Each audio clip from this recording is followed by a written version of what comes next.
বিসমিল্লাহির রহমানির রহিম। আসসালামু আলাইকুম ওরহমতুল্লাহি ওবারাকাতুহু।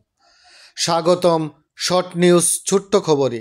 আজকের বিশেষ প্রতিবেদনে থাকছে শেখ হাসিনার রাজনৈতিক জীবন, অর্জন ও প্রত্যাবর্তনের অপেক্ষা। কথা না বাড়িয়ে চলুন শুরু করি আজকের আয়োজন। প্রারম্ভিকা। শেখ হাসিনা বাংলাদেশের অন্যতম প্রভাবশালী রাজনৈতিক নেত্রী। তিনি শুধু বাংলাদেশ আওয়ামী লীগের সভাপতি নন, বরং দেশের দীর্ঘ সময়ের প্রধানমন্ত্রী হিসাবেও দায়িত্ব পালন করেছেন। তার রাজনৈতিক জীবন, সংগ্রাম, অর্জন ও চ্যালেঞ্জ ভরপুর। আজকের প্রতিবেদনে আমরা তার রাজনৈতিক উত্থান, সাফল্য এবং ভবিষ্যৎ প্রত্যাবর্তন নিয়ে আলোচনা করব। শেখ হাসিনার রাজনৈতিক উত্থান। শেখ হাসিনা জাতির জনক বঙ্গবন্ধু শেখ মুজিবুর রহমানের কন্যা। 1975 সালের 15ই আগস্টের ভয়াবহ হত্যাকাণ্ডের সময় তিনি বিদেশে ছিলেন, ফলে প্রাণে বেঁচে যান। এরপর দীর্ঘদিন বিদেশে নির্বাসিত থাকার পর 1981 সালে দেশে ফিরে আওয়ামী লীগের নেতৃত্ব গ্রহণ করেন। তার রাজনৈতিক পথ চলা ছিল কঠিন। সামরিক শাসন, দমনপীড়ন এবং আন্দোলনের মধ্য দিয়েই তিনি এগিয়ে গেছেন। 1996 সালে প্রথমবার প্রধানমন্ত্রী হন এবং তারপর 2008 সাল থেকে ধারাবাহিকভাবে ক্ষমতায় রয়েছেন। রাজনৈতিক অর্জন ও সাফল্য। শেখ হাসিনার নেতৃত্বে বাংলাদেশে বিভিন্ন ক্ষেত্রে অভূতপূর্ব উন্নয়ন সাধন করেছে। অর্থনৈতিক উন্নয়ন। বাংলাদেশকে নিম্ন আয়ের দেশ থেকে মধ্যম আয়ের দেশে পরিণত করার পথে রেখেছেন।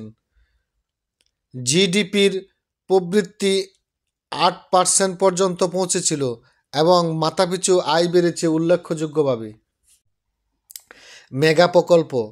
পদ্মা সেতু, মেট্রো রেল, বঙ্গবন্ধু টানেল সহ বিভিন্ন মেগা প্রকল্প বাস্তবায়ন করেছেন, যা দেশের অবকাঠামোগত উন্নয়নে গুরুত্বপূর্ণ ভূমিকা রেখেছে। ডিজিটাল বাংলাদেশ। তথ্য প্রযুক্তির বিকাশে তিনি ডিজিটাল বাংলাদেশ ধারণা চালু করেন, যা ই-গভর্নেন্স, ফ্রিল্যান্সিং, স্টার্টআপ, সংস্কৃতি ও প্রযুক্তিগত অগ্রগতিতে সহায়ক হয়েছে।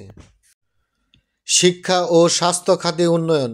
নতুন শিক্ষানীতি, বিনামূল্যে বই বিতরণ, কমিউনিটি ক্লিনিং, স্বাস্থ্যসেবা প্রশাসনের মতো উদ্যোগ তার সরকারের বড় সফলতা।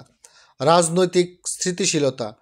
2009 সাল থেকে ক্ষমতায় থাকার রাজনৈতিক স্থিতিশীলতা বজায় রেখেছেন, যদিও বিরোধী দলগুলোর অভিযোগ রয়েছে যে তিনি একদলীয় শাসন প্রতিষ্ঠাতা করেছেন। চ্যালেঞ্জ ও সমালোচনা। তবে তার দীর্ঘ শাসনকালে সমালোচনাও কম হয়নি। গণতন্ত্র সংকট। বিরোধী দলের দমনপীড়ন, নির্বাচন নিয়ে বিতর্ক এবং একগুচ্ছ ক্ষমতার অভিযোগ উঠেছে। দুর্নীতি ও স্বজনপ্রীতি। সরকারি খাতের দুর্নীতি, ব্যাংক লুট এবং দলীয় নিয়োগ নিয়ে সমালোচনা রয়েছে। মানবাধিকার লঙ্ঘন। গুম, বিচার বহির্ভূত হত্যা ও বাক স্বাধীনতা সংকোচনের অভিযোগ আন্তর্জাতিক মহলে প্রশ্নবিদ্ধ করেছে তার শাসন। 2024 সালে রাজনৈতিক অস্থিরতা ও সহিংস বিক্ষোভের পর শেখ হাসিনা ক্ষমতাচ্যুত হন এবং নির্বাসনে চলে যান। সম্প্রতি তার দলের সিনিয়র নেতারা ঘোষণা করেছেন যে শেখ হাসিনা শীঘ্রই বাংলাদেশে ফিরে আসবেন। এই ঘোষণায় তার সমর্থকদের মধ্যে উদ্দীপনা সৃষ্টি হয়েছে। তবে রূপপুর পারমাণবিক বিদ্যুৎ কেন্দ্র প্রকল্পে 59,000 কোটি টাকা আত্মসাতের অভিযোগ সম্প্রতি ঢাকার একটি আদালতে শেখ হাসিনা ও তার পরিবার সদস্যের উপর ভ্রমণ নিষেধাজ্ঞা জারি করেছে, তার প্রত্যাবর্তন প্রক্রিয়াকে জটিল করতে পারে। শেখ হাসিনার প্রত্যাবর্তন বাংলাদেশের রাজনৈতিক প্রেক্ষাপটে গুরুত্বপূর্ণ প্রভাব ফেলতে পারে। তার সমর্থকরা এই প্রত্যাবর্তনকে গণতন্ত্র পূর্ণ প্রতিষ্ঠার সুযোগ হিসাবে দেখছেন, তবে বিরোধীরা এই পদক্ষেপে সন্দেহ প্রকাশ করেছেন। আগামী দিনগুলোতে দেশের রাজনৈতিক পরিস্থিতি কেমন হবে তা সময়ই বলে দেবে। শেখ হাসিনা বাংলাদেশের রাজনীতির অন্যতম গুরুত্বপূর্ণ চরিত্র। তার অর্জন যেমন বিস্তৃত, তেমন চ্যালেঞ্জ ও সমালোচনাও কম নয়। বাংলাদেশের ভবিষ্যৎ রাজনীতি কোন দিকে যাবে তা নির্ভর করবে জনগণের সিদ্ধান্ত এবং রাজনৈতিক পরিস্থিতির উপর। সময় বলে দেবে তিনি কিভাবে ইতিহাসে স্থান করে নেবেন, একজন সফল রূপকার নাকি একনায়ক শাসক হিসাবে। আপনারা কি মনে করেন শেখ হাসিনার ভবিষ্যৎ রাজনীতির গতিপথ কী হতে পারে? সকলে কমেন্টস করে জানাবেন। ভালো থাকুন, সুস্থ থাকুন, ভিডিওটি শেয়ার করুন। আল্লাহ হাফেজ। আসসালামু আলাইকুম।